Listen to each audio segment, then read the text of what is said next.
நாம் அனைவரும் சொல்வோம், இயேசுவுக்கே புகழ், இயேசுவுக்கே புகழ், இயேசுவுக்கே மகிமை, இயேசுவுக்கே மகிமை, இயேசுவுக்கே ஆராதனை, இயேசுவுக்கே ஆராதனை. கரங்களை உயர்த்தி சொல்வோம், இயேசுவுக்கே புகழ், இயேசுவுக்கே புகழ், இயேசுவுக்கே மகிமை, இயேசுவுக்கே மகிமை, இயேசுவுக்கே ஆராதனை, இயேசுவுக்கே ஆராதனை.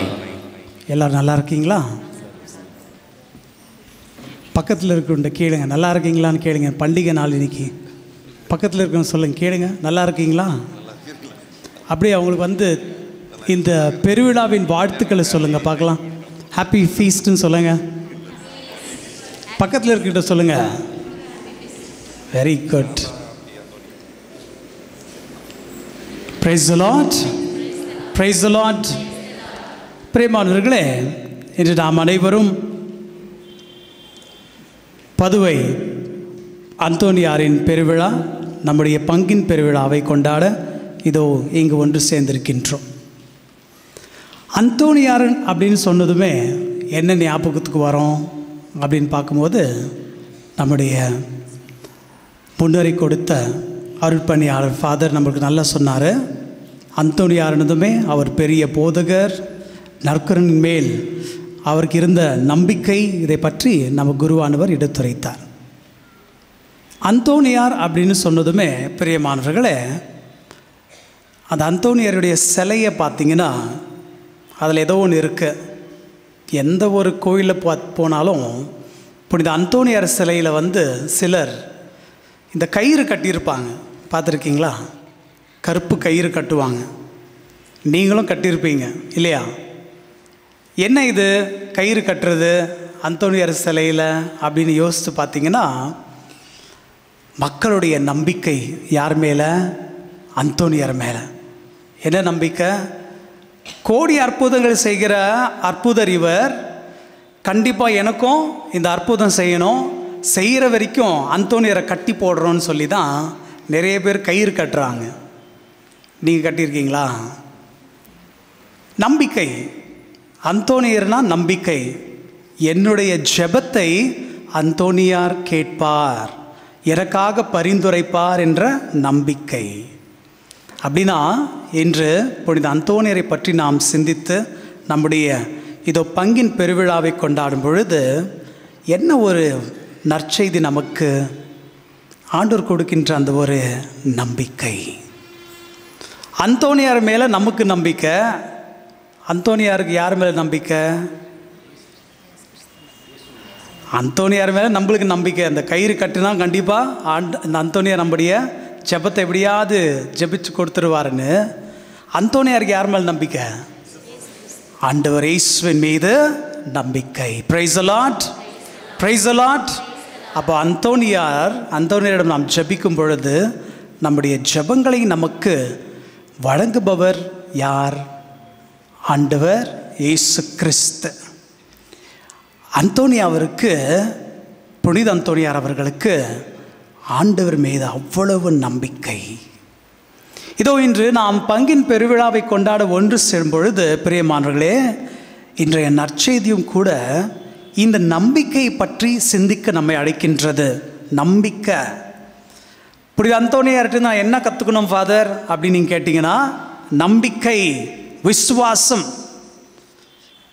இதோ இன்றைய நற்செய்தி பெரிய வாசகம். இன்னைக்கு கடந்த சில வாரங்களாக ஒவ்வொரு ஞாயிற்றுக்கிழமையும் நாம் புனித மார்க் எழுதிய நற்செய்தியிலிருந்து நாம் தியானம் செய்து கொண்டிருக்கிறோம். இதோ இன்று புனித மார்க் எழுதிய நற்செய்தி அதிகாரம் 5 இறை வசனங்கள் 21 முதல் 43 முடிய விசுவாசத்துக்குரிய ஒரு நற்செய்தி. பிரியமானவர்களே, சில பைபிள் பண்டிதர்கள் என்ன சொல்கிறாங்கன்னா, விசுவாசத்தில் 3 ஒரு நிலை இருக்கின்றது அப்படின்னு சொல்கிறாங்க. இன்றைய வாசகத்திலிருந்து இந்த 3 நிலையும் 3 நபர்களுடைய நம்பிக்கையை நம்ம பார்க்குறோம். என்னுடைய நம்பிக்கை எந்த நிலையில் இருக்குது அப்படின்னு நாம் இன்றைக்கி நாம் பரிசோதித்து பார்க்கணும், சிந்தித்து பார்க்க வேண்டும். முதலாவதாக முதல் நிலை, இது யாருடைய ஒரு நம்பிக்கை விசுவாசம் பார்த்தீங்கன்னா, அங்கு வந்திருந்த மக்கள் கூட்டத்தின் ஒரு நம்பிக்கை. இந்த மக்களுடைய நம்பிக்கைனா பார்த்தீங்க, இன்றைக்கி வாசகத்தில் கேட்டோம், ஆண்டவர் இயேசு எங்கே இருக்கிறாங்க? எல்லாம் ஜனங்க நிறைய பேர் இருக்காங்க, கூட்டம் கூட்டமாக நிற்கிறாங்க. எதற்காக நிற்கிறாங்க? என்னவோ நடக்க போதியா இங்கே, இவர் என்னவோ சொல்ல போகிறாரு. ஒரு முதல் நிலையின் ஒரு விசுவாசம். திருவிவிலியம் நம்ம சொல்லுது, வசனம் சொல்லுது, அவரை இதோ தொழுகை கூட தலைவர் ஒருவான யாயீர் என்பவர் அழைக்கும் பொழுது ஆண்டவர் இயேசு போகிறாரு. போகும்போது பார்த்தீங்கன்னா மக்கள் கூட்டமும் அவரோடு கூட போகிறாங்க. இதுதான் முதல் நிலையின் விசுவாசம். மக்கள் தொகையின் ஒரு விசுவாசம், மக்களின் விசுவாசம், பொதுவான விசுவாசம், ஆரம்ப விசுவாசம் என்று சொல்வார்கள். இனிஷியல் ஃபெய்த், ஆரம்ப விசுவாசம்.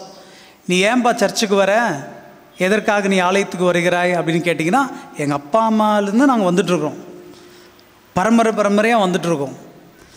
எதற்காக வருகின்றீர்கள்? இல்லை, வாரம் நாங்கள் வருவோம், ஞாயிற்றுக்கிழமான வருவோம். ஒரு பொதுவான ஆரம்ப விசுவாசம், மக்களின் விசுவாசம். இந்த விசுவாசத்தில் எந்த ஆழம் கிடையாது. பொதுவாக விசுவாசிப்போம், எல்லாம் வருவோம், ஞாயிற்றுக்கிழமை வருவோம், பூசில திருப்பலியில் பங்கேற்போம், போவோம். இதுதான் விசுவாசம், ஆரம்ப விசுவாசம். இரண்டாம் நிலையின் விசுவாசம் இதோ இரத்தப்போக்கினால் வருந்திய பெண், இவருடைய விசுவாசம். இவருக்கு எப்படி விசுவாசம் வந்துச்சு? யாரோ சொன்னாங்க, இயேசு வராரு, அவர் பெரியவர், வல்லவர், நல்லது செய்வார், அற்புதம் செய்வார், நல்ல போதிப்பார், யாரோ சொன்னாங்க. அந்த நம்பிக்கை கொண்டு இவர் பல இடத்திற்கு போயிருக்காங்க, பணம் செலவு செய்திருக்கின்றார். பணம் செலவச்சும் இந்த இரத்தப்போக்கின் இந்த ஒரு நோய் சரியாகலை. எவ்வளவோ பெரிய மருத்துவர்களெல்லாம் போயிருக்காங்க, எதுவுமே சரியாகலை. அதோ ஆண்டவர் இயேசு வருகிறார், அவங்கக்கிட்ட போங்க அப்படின்னு யாரோ ஒருத்தர் சொன்னாங்க. கேட்டு பெற்ற ஒரு விசுவாசம். ஆனால் முதல் ஆரம்ப விசுவாசத்தோடு இந்த விசுவாசம் கொஞ்சம் அதிகம், கொஞ்சம் ஆழம். ஏன்னா ஏதோ எனக்கு நடக்கணும், இந்த ஆண்டவர் இயேசுவை நான் போய் பார்க்குறேன், அவரிடம் அணுகி அவர்கிட்ட போய் கேட்கலனா கூட அவருடைய அந்த துணியை தொட்டாவது நான் குணமடைவேன் என்று ஆழமான விசுவாசத்தோடு போய் தொடுகிறார். அவர் இதோ அற்புதத்தை பெறுகின்றார்.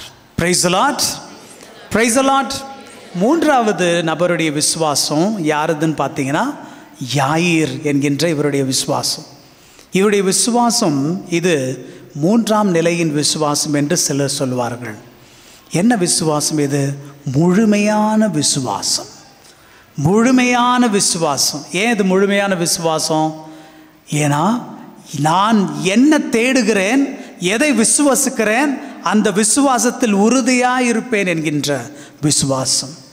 ஆண்டவர் இயேசு அவரோடு கூட இருக்கும் பொழுது யாரோ சொல்கிறாங்க, நீங்கள் போதகரை இப்போது தொந்தரவு செய்யாதீங்க, குழந்தை இறந்துடுச்சு, போயிடுங்க அப்படின்னு சொல்கிறாங்க. ஆனால் இறந்து விட்டார் என்றாலும் விசுவாசத்தோடு அங்கே நிற்கிறார். ஆண்டவர் இயேசு சொல்கிறாரு, நீ விசுவாசம் தளராத, விசுவாசம் தளராதுன்னு சொல்கிற அந்த விசுவாசத்தை பற்றி கொண்டு சாவையும் வெல்வார் என் ஆண்டவர் இயேசு என்று இதோ அவரோடு கூட நம்பிக்கையோடு செல்கின்றார். இறந்த தன் மகளுக்கு தன்னுடைய விசுவாசத்தினால் உயிர் பெற்று கொடுக்கின்றார் இந்த யாயீர். இதுதான் முழுமையான விசுவாசம். என்ன சோதனை வந்தாலும், என்ன துன்பம் வந்தாலும், யார் என்ன சொன்னாலும், என் குடும்பத்தில் இருக்கிறவங்க என்ன தப்பாக நினைச்சாலும், கிறிஸ்துவின் மேல் நான் வைத்திருக்கிற அந்த நம்பிக்கை தளராமல் முழுமையாக விசுவாசத்தோடு வாழ்கின்ற ஒரு விசுவாசம். இதுதான் இந்த மூன்றாவது நிலையின் விசுவாசம். இன்று பிரியமானவர்களே, இதோ இந்த விசுவாசத்தை பற்றி நாம் சிந்திக்கும் பொழுது இந்த திருப்பலிக்கு வந்திருக்கோம், இந்த பங்கின் பெருவிழாவில் பங்கேற்க வந்திருக்கோம். நம்முடைய விசுவாசம் எப்படி இருக்குது? நம்முடைய விசுவாசம் எந்த நிலையில் இருக்குது? விசுவாசம் இன்னும் இருக்கா? இன்று நாம் ஆண்டவரை தேடி வந்திருக்கிறோம். நம்முடைய விசுவாசம் திடம் பெற்ற முழுமையான விசுவாசமாக இருக்கிறதா? புனித அந்தோனியாருக்கு இருந்த அந்த விசுவாசத்தின் கடுகளவாவது விசுவாசம் என்னுடைய உள்ளத்தில் இருக்கா? அந்த விசுவாசத்தை வாழ்வாக்கி வாழ்ந்து கொண்டு இருக்கிறேனா? இதுதான் இன்றைக்கி நாம் கேட்க வேண்டிய கேள்வி. புனித அந்தோனியார் அப்படின்னு சொன்னாவே பொதுவாக எல்லாருடைய மனசில் வர இன்னொரு ஒரு காரியம் என்னென்னா, அந்தோனியார்கிட்ட காணாமல் போனது ஏதாவது போயிடுச்சுன்னா அந்தோனியார்கிட்ட ஜெபிச்சா காணாமல் போன பொருள் கிடைச்சிடும். எத்தனை பேர் இதை நம்பிக்கை வச்சுருக்கீங்க? கை தூக்குறாங்க. Very good. கிடைச்சிருக்கா?